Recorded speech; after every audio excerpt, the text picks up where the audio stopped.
በእጄ ማለት ነው ዘንድሮ ሁሉ በእጄ ገብቷል ውድድሩ ላይ በልተነው ነው የምንወጣው ምንም የሚያሳስበን ጉዳይ የለም ብልት አድርገን ነው የምንወጣው መኪናችንን አይተዋል ጅብ ነው ይባላል አው ነው የሚለው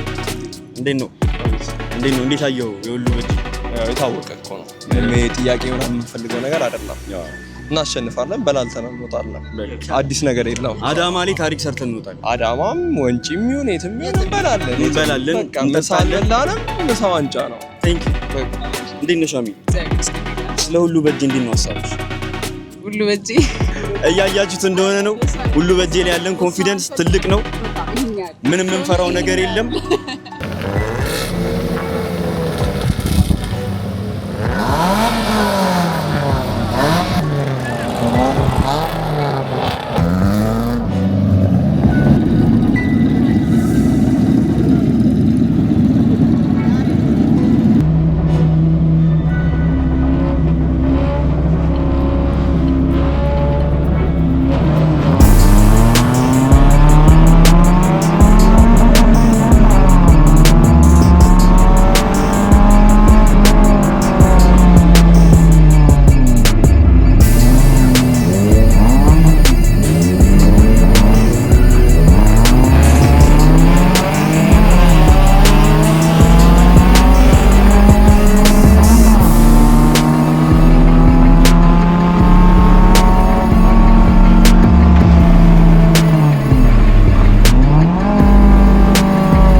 ይታወቃል አይደል? ሉካ ሜርሴዲስ እየመራ ነው።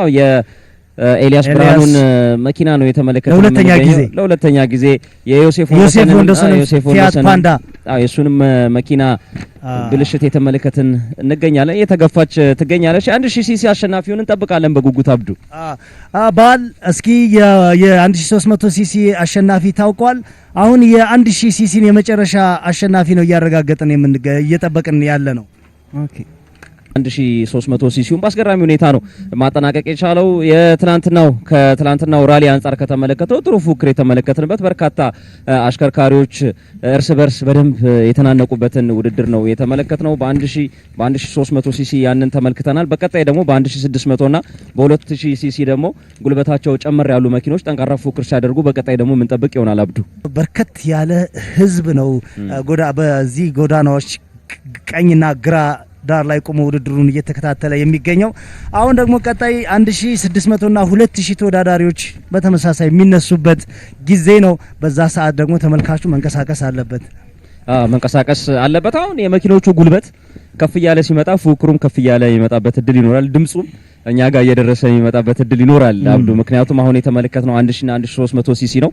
ቀጣይ ደግሞ 1600 ሲሲ እና 2000 ሲሲ ነው ውድድራቸውን የሚያደርጉት። ስለዚህ የመኪኖቹ ጉልበት ከፍ እያለ በመጣ ቁጥር የአሽከርካሪዎቹም ኃላፊነት ከፍ እያለ ይመጣል።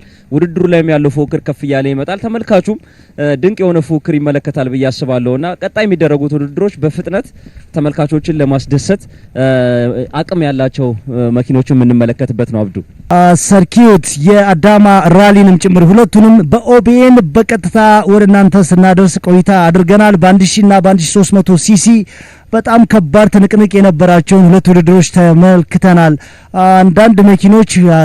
አንዳንድ ተወዳዳሪዎች በመኪኖቻቸው ችግር ምክንያት መጨረስ አልቻሉም። ከነዚህ መካከል አንዱ ዮሴፍ ወንደሰን ነው። መጀመሪያ ላይ ጥሩ እየሄድክ ነበረ።